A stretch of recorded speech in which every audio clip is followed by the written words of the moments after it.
Right, go on then. Okay. Thank you so much for coming in today and My giving us pleasure. some of your time. Would you like to start off by introducing yourself, your name, your age, and how you got the brain injury? Yes, my name is Emma Robinson. I'm 50 years old. I'm doing this to camera. I'm 50 years old, and I suffered from a brain injury back in 1999, which was 25 years ago, in the April of that year. And I fell off the first floor of a block of flats, and it's suspected that I was inebriated at the time, but I didn't get found until about 5 a.m. in the morning with someone who was coming onto the site. It wasn't a place that I knew particularly well. It was somewhere quite close to where I was living at the time, in London, and there was still quite a mystery as to how I got there. But yeah, that was what happened. Do you know what your actual injury was? Yes, it was my temporal lobe.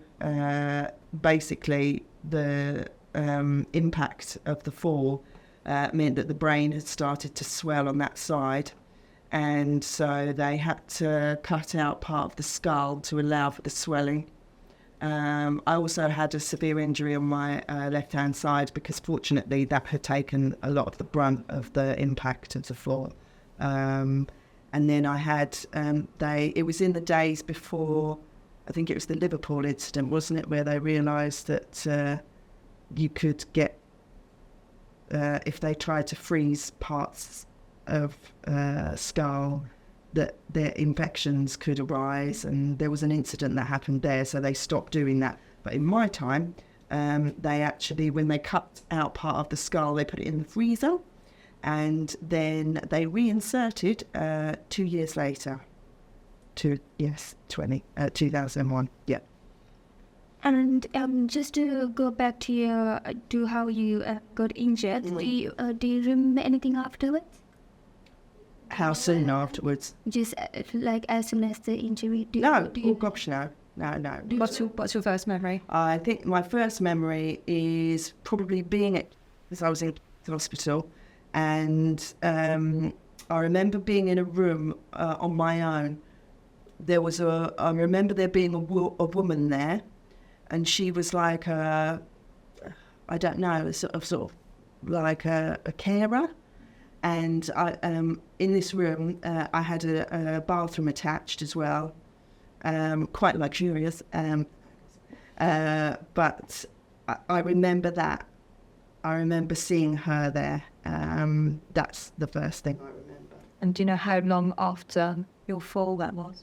I think I was in the induced coma for about 2 weeks, and then I think by the time the memory kicks in, that was probably about a week afterwards, after that. So about 3 weeks after the actual incident. But I know there'd been quite a lot of communication going on at that time while I was in that room, but I just don't remember it. But I remember my family saying that I had a lot of trouble with words and trying to structure sentences, and that I would have a different word for something. And when they were trying to calculate what I meant, I was insistent that, no, this is what I'm talking about. Obviously, I can't remember any of these things, unfortunately. So think about when you got this first memory back. Good. Was it like the light coming on and suddenly you've got a memory, or was that a gradual coming? Yeah. How No, it was just more like that time period. I see it now more as almost like waking up, and like waking up in a room and there happens to be another person there. And I sort of recall going to the bathroom and having trouble walking, and that's pretty much it. And then the next more distinct memories I have when I was moved on to the rehab, to the hospital where I had rehab. And that was how much later? Oh gosh, that was probably about a month after the actual incident had taken place. And then I was in there, I think, for a couple of months. I was allowed to leave at weekends, I think by about the June. And then I think I was released fully in the July. I should have checked my notes, I'm sorry. No, that's fine. Yeah. So you've got this 3-week period, which is a blank, and Yeah. then it starts to sort of gradually, a bit like waking up and drifting Yes. off to sleep and waking Yes. up. So it's sort of intermittent memories, and then it sort of gradually gets clearer. Yeah. How much do you remember from just before the accident? No, I couldn't remember anything for the day at all. Just that day, and then you remember? Yeah, I remembered because I'd actually been over at a friend's place. A couple, they'd bought or they'd moved into a house, and we were decorating the place. And I remember decorating their bedroom, painting, and then that's the sort of as far as it goes. And then apparently we went out for dinner, went over to someone else's house. So that's all gone. Yeah, But that's all. so you've got And my some- sister actually at the time said that I'd called her, and that she said I was walking down Villiers Street near Charing Cross, and I'd said that I'd been having lots of headaches, and she obviously remembered that at the time because that was related potentially to what was going on. And they'd obviously checked on had there been any issues beforehand, and there was discussions about whether there'd actually been some kind of issue going on up here, but again they couldn't deduce anything. So that it wasn't just the fall, but there might Correct. have actually been Yes. something going on which Yes. led to the fall. Correct. So think about memory. Do you want to? Should we focus a little bit on memory? How has your memory been affected since your injury, like in your day-to-day activity? Yeah. It was obviously not very good for particularly the first couple of years, and after I had the surgery again, even though that wasn't brain surgery because it was putting a skull back in, I think the medication that had impact.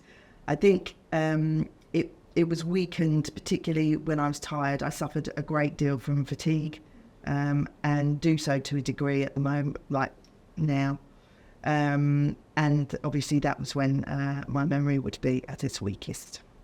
So thinking about those 2 years, because it's that 2 years quite critical for quite a lot of people, isn't it?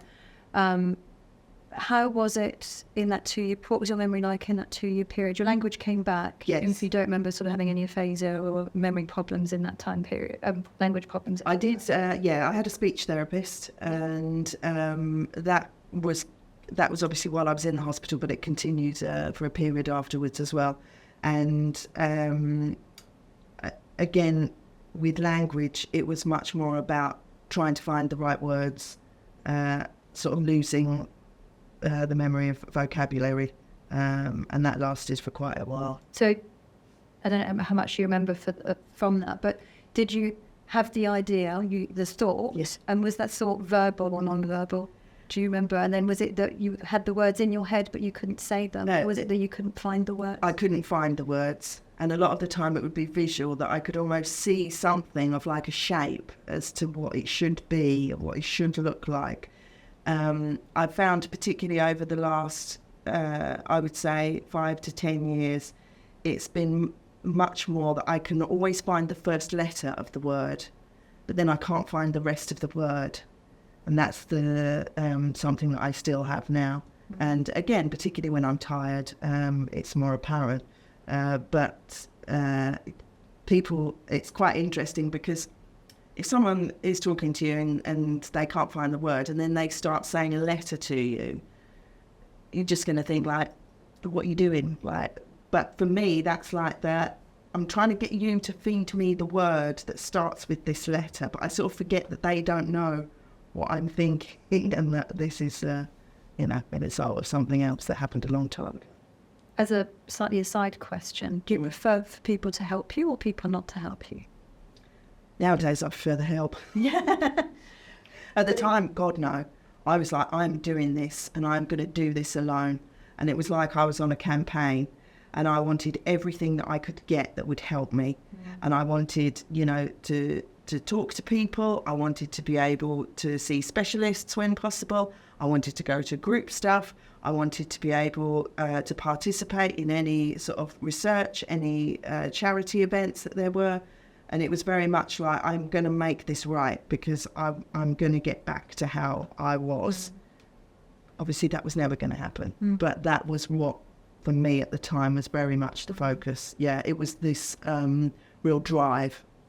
And it's interesting that you say that at the time you didn't, if you were trying to find a word, Yeah. you didn't want someone jumping in and helping you. You wanted to be just given the space and the time to Well, it was more that, or I would try and find a different way of conveying the message. But it was you. But you owned that, and you didn't Yes. want someone. And Yes. that's interesting, isn't it? Because it's that conversation about, if you are struggling with something like that, whether or not someone else should in fact step in or help. Yeah. And that's quite individual, isn't it? Oh, completely. Because I think it also depends on the direction that person is in, the place that person is in at the time. And I know that particularly when I was in the hospital, when I was in rehab, I was advised, I don't know if it was by the occupational therapist, it was to write a diary. It might have been by the psychologist, actually. And what was really interesting about that was some of the phraseology in it. Like, I could see what I was trying to say, and it was clear in that way, but it wasn't clear as you or I might usually write something. But I could see that that it had a purpose. That it had a purpose for doing that. So if we just carry on language, so reading and writing, how is that now? Fine. So you're back to how you were before. And how long did that take? Were you able to read and write quite quickly, or was that unaffected? No, it was affected. It took time to get back into the swing of things more than anything. I'd studied English as my degree. I was 25 when this happened, so this was a bit further down the line, but a lot of the work that I was doing focused on writing, reading. I think I had less of a problem with it than other people did. Yeah. Yeah. And so that's reading and writing. Do you want to go back to memory? Because we sort of You've got... Actually didn't. can't get. I did. Do you remember to do things now? Like for your day-to-day things, do you have to make lists to remember things? I did for a long time, yeah. I've given up on lists now. They crowd my mind too much. Yes, I was very much a big See list your fan. memories getting better as you go? Yeah. It's just now I'm not as hard on myself as I was. I think I very much had I have to do things right.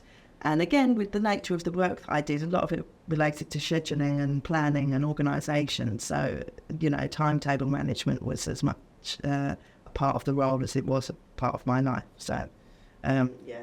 So again, we're going back to that 2-year period post-injury, and then sort of thinking now. So you remembered to do things in the future. So if I said to you tomorrow, well, can you give me a ring tomorrow? Yes. Would you remember to give me a ring tomorrow? Would you have done then, or would you? I would write it down. You would write it down. And now, would you remember to do it tomorrow? I Is would that write it down. Mind you, I will write it down. Thank you. I think... But that you too. So that wasn't sort of massively affected. No, because I do remember one of the first things that I did get back into the work environment, I did a part-time job at a cheese shop in Judd Street in Bloomsbury. And I think that started, it was either the very end of that year or the start of the following year. And I used to have to get the bus and then the train, because I was still living at my mum and dad's at the time. And I had to know train times. I had to know what time I had to be there. I had shifts. I had to know when I was required in the next week. So again, there was very much this sort of order. And I think I liked that because it gave me a sense of both comfort but also control. Because I felt that otherwise, with this new world that I was living in, with what had happened to me, I couldn't predict everything. and I didn't know if things were going to get worse, if they were going to get better. So I liked to feel that I had a safe zone that I could maintain. Mm. So thinking about memory again, and sort of thinking executive function, planning, multitasking, those sorts of things. So again, if we compare the 2-year post-injury to now, obviously it's a huge gap. How is that then, and how is that now? It was pretty good. Again, I think I was very fortunate in that respect. When I started working again, so after the cheese shop, I was a researcher the following year, and this was a long time ago, in the days where the internet was a new thing. And I remember I was doing research for a particular website that focused on medicine, medical well-being. And part of my job was to find sites that related to specific illnesses, to specific requirements. Again, there was the structure, because it was a job that I had to go to every day. I remember it was up at Cannon Street. It was that sort of, it was work. It was a job. And you were okay doing that, and you were fine. So all of that was all right. So concentration-wise, so that's concentration and juggling information, remembering to do things, do you have any problems now? Do you remember any notable problems that you had in terms of anything to do with, counting money, counting, sort of juggling information beyond what you've told us? Yeah. Is there any sort of specific things that you remember that are associated with the brain injury? No, I think I had to focus very much on what I was doing. The life outside of that was minimal. If I was employed, that was the focus of my life, because I couldn't handle juggling other things around it to the degree that I obviously had prior to the accident. So my social life was extremely limited because I was too tired. I was too tired to be able to do anything else outside of the sort of work requirements. And that didn't really bother me, because again, I think at the time it was much more about wanting to get back into this. I'd been very ambitious, and this was the focus of getting back into the real world for me. And just about the fatigue and the tiredness. Yeah. And what's funny is now, I do still suffer from it. I flip character, like pretty much past 9:30 in the evening. Now again, this is also an ageing thing, but this has definitely been something that has had impact on relationships that I've had, on how well I can function. And I know my boundaries much better now, and I can make sure that I stick to them for my own benefit as much as for those around me. But I think I pushed myself too hard quite a lot. So what does this flipping look like? It's basically, I just become a horrible person who sees a very warped and not evil, but a very very angry. I'm very angry after that time, and if someone's done something I don't agree with, I can't just let it go. And this, like I said, has had impact on relationships as a result, because I find it very difficult to see things in a clear, open kind of way. Everything becomes much more enclosed. So if we think about that time, your post-9:30 time, at that time, how easy do you find it to go from, say, one task or one environment to another? Do you have that flexibility of going, maybe a change of plans? Or change No. some, I'm not very good with that.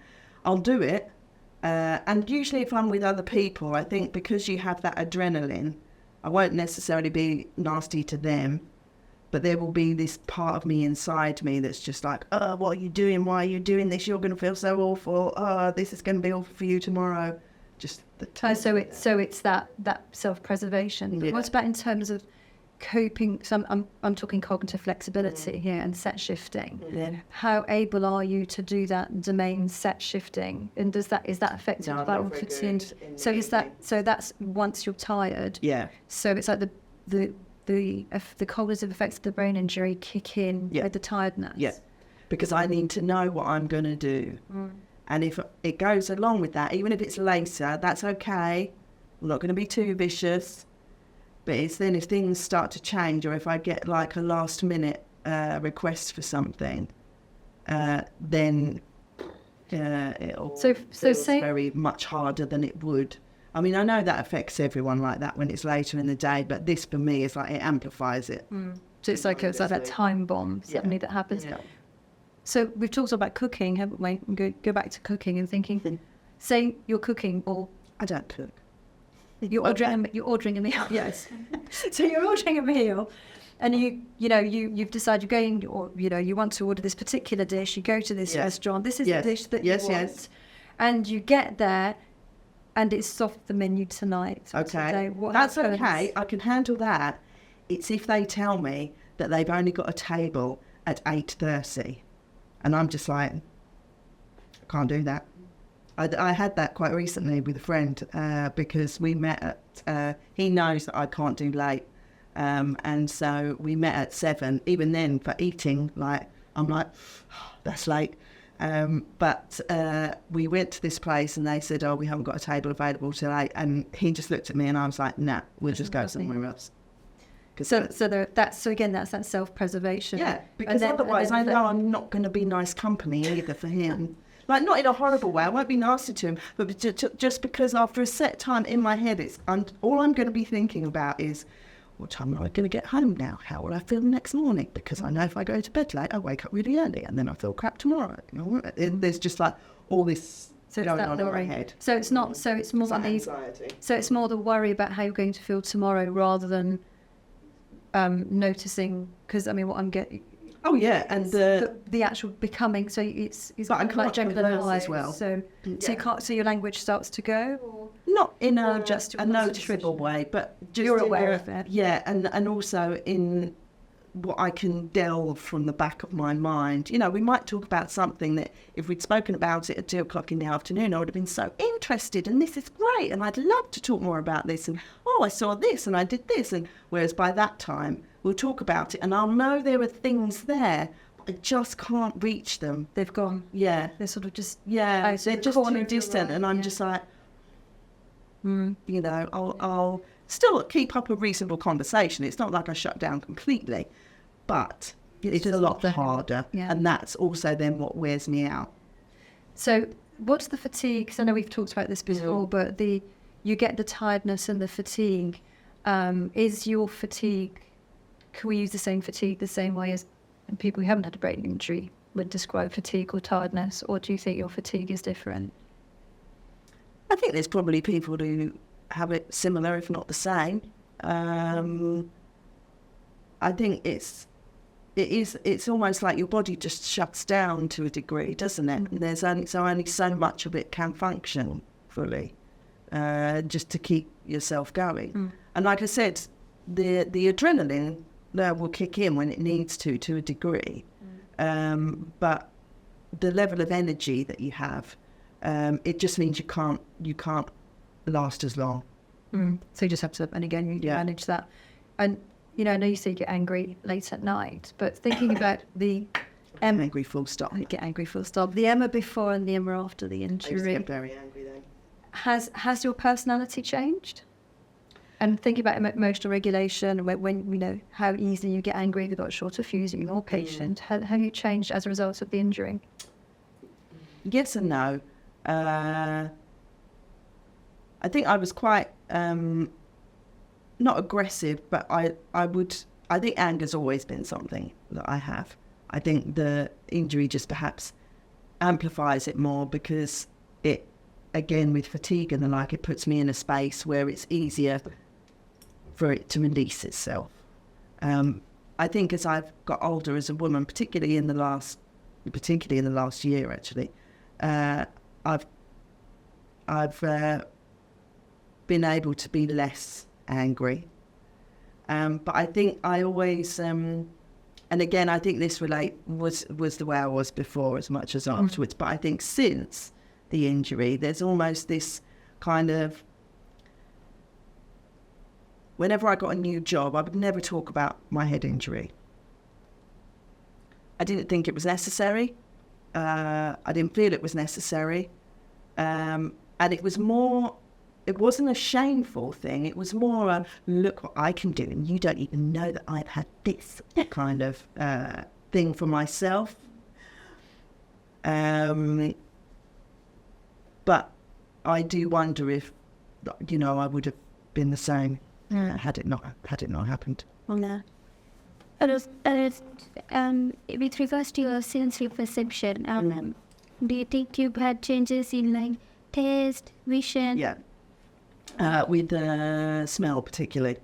I can still smell, but I couldn't tell you what things they are that are my strengths, but there are certain things that I can't smell at all. I do gardening every Friday, and they'll consistently be going, oh, smell this, it's really horrible. And I'll just be like, can't smell it. It's a lot of horrible smells that I can't pick up on. And I have no doubt that in the good things I can smell, I smell them in probably a different way to the way others smell them. I can smell gas, so no thoughts of that fun there.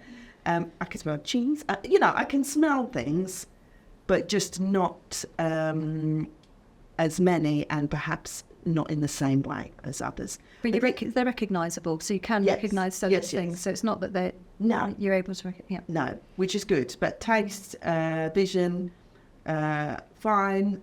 My hearing is a lot more sensitive, and always has been. What's that? What's sensitive how? In that I can pick up so much more than I would have been able to. Or maybe that's more to do with a concentration thing, something. Can that be troublesome? Or is that... At night time, yeah, so that's why I have to wear earplugs all the time.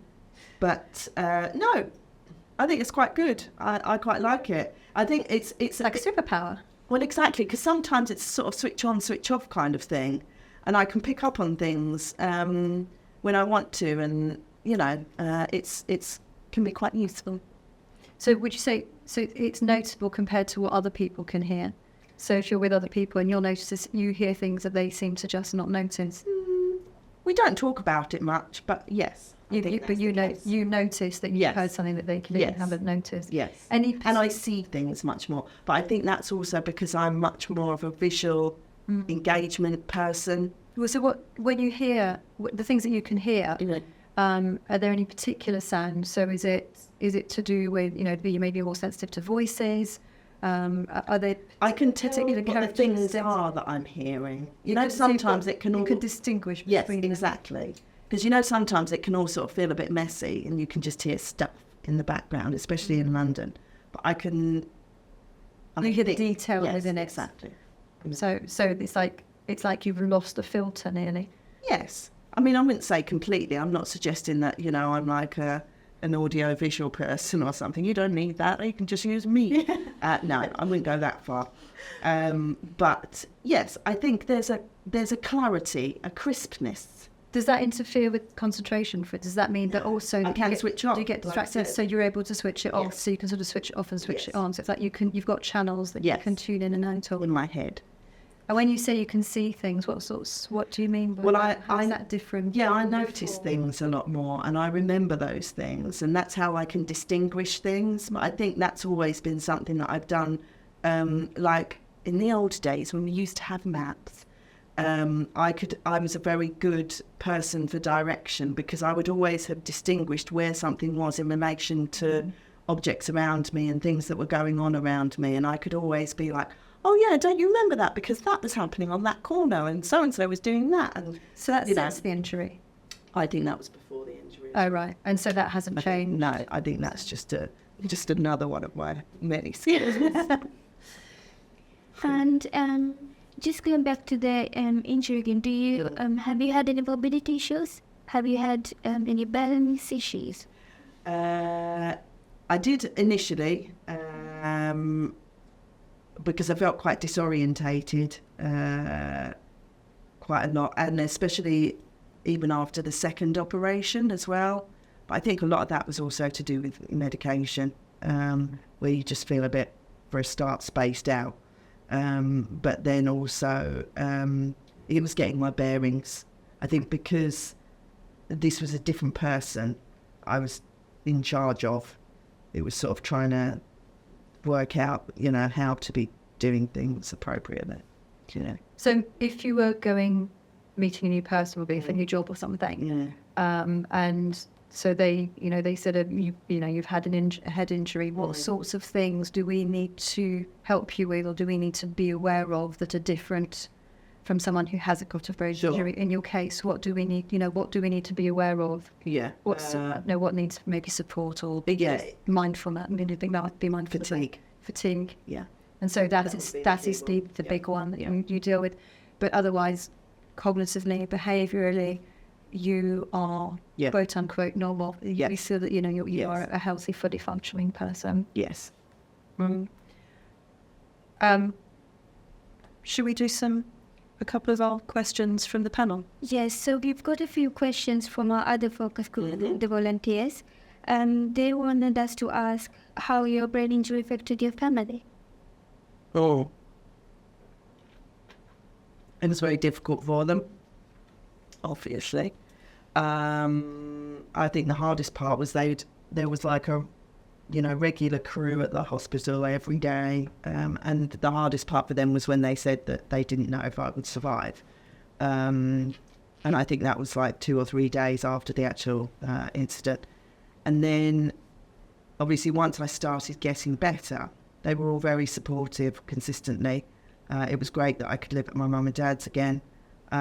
They went to groups, not like self-help groups, but To support groups. yeah, support groups. Thank you. Yeah, see, It was the right letter. thank you. They went to support groups, and I think in many ways, because I told my mum I was doing this, and the first thing she started saying was, I still remember when I went to that group and that woman was talking to me about her son, and she was saying all these things, and I remember I felt so bad because I was just saying, oh no, I don't think she's all right in that, because she said, compared to what others had had to go through with their respective children, partners, she said they felt that they were fortunate, not in having to go through it, but in that it could have been much, much worse.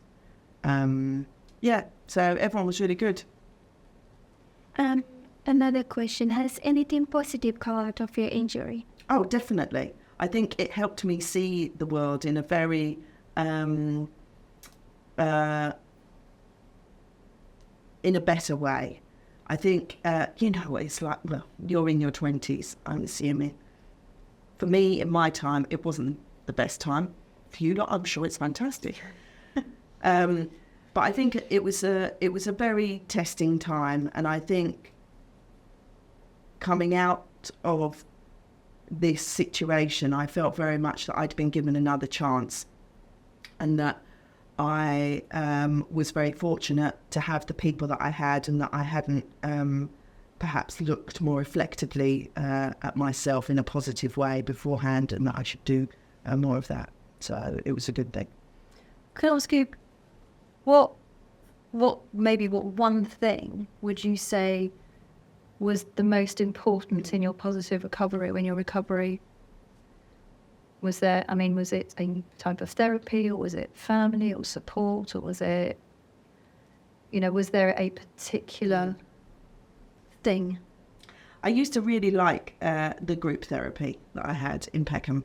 I met with some other people who'd had head brain injuries, and we used to meet every week, and it was really good because you could feel that you have a connection with these people because they know exactly how you feel, not exactly individually, but because they know how crap it feels and how difficult it is and how it's hard work.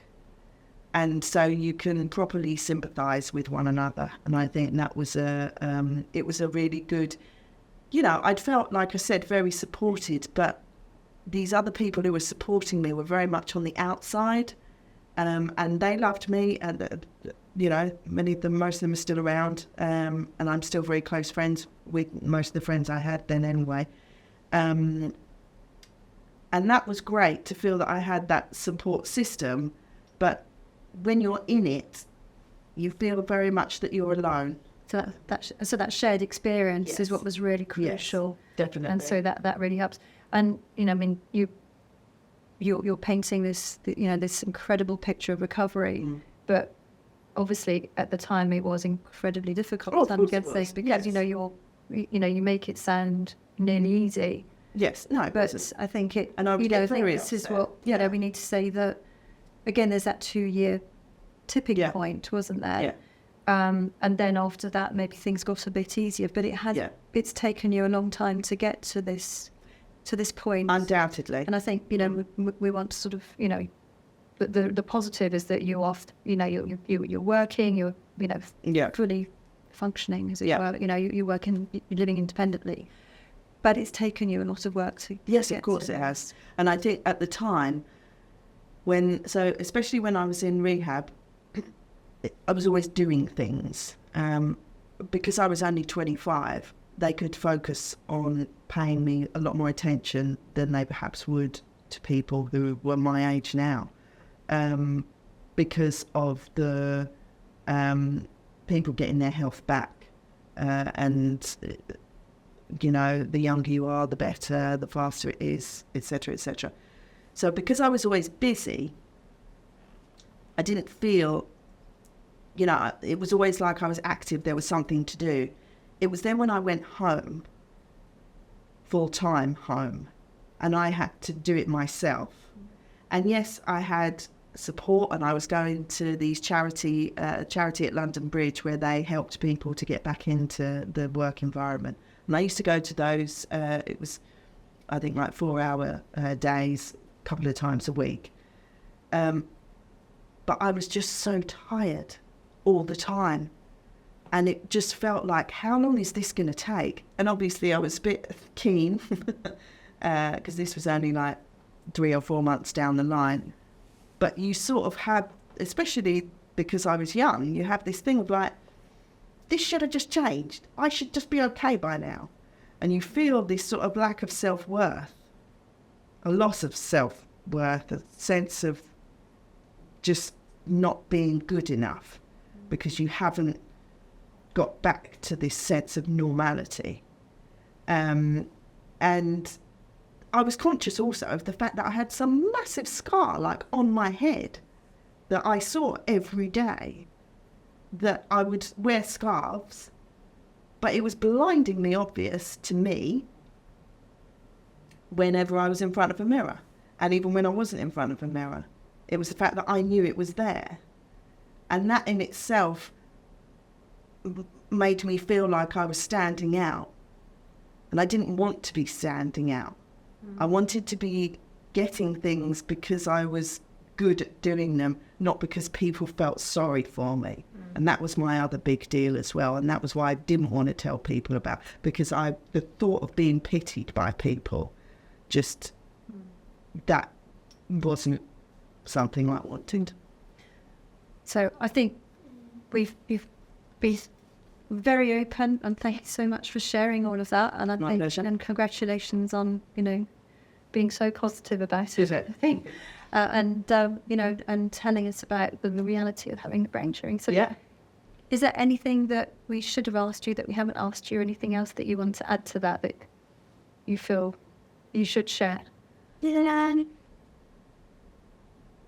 found the only other thing that I will add is that I found it very difficult initially to be in groups, with groups of people, because I felt very much that there was an expectation that people had of me because what my previous personality and persona had been like. And I felt very awkward about that, and that lasted for quite a while. Even though when I was in the work environment, it was fine. There weren't any expectations. I hadn't necessarily known these people before. But I think particularly with friends, I found that quite a difficult thing to juggle for a few years afterwards as well, because I felt I had become very much a different person. I wasn't capable of doing the things that I'd been able to before. I didn't mind that as much. I didn't feel like I'd lost out massively, because again, the focus was, I'm fortunate to be here. Like, I need to make the best of what I have. But it was definitely something that I was very conscious of. What was it you felt you couldn't do, or what was it that you couldn't do that you thought? Not going out clubbing anymore, things like that, social stuff. But I didn't mind. So I was quite like, it's all right, I'll just go to sleep and that's much nice. Otherwise I'll be grumpy. Yeah, exactly. I'll be miserable as sin. Oh, well, thank you so much. My pleasure. It's been good fun. Thank you. And best get you off to bed now. Yeah, I know. Really, I've only got like 4.5 hours to go, 5.5. Should be all right, yeah. Fantastic. Thank you so much. My pleasure.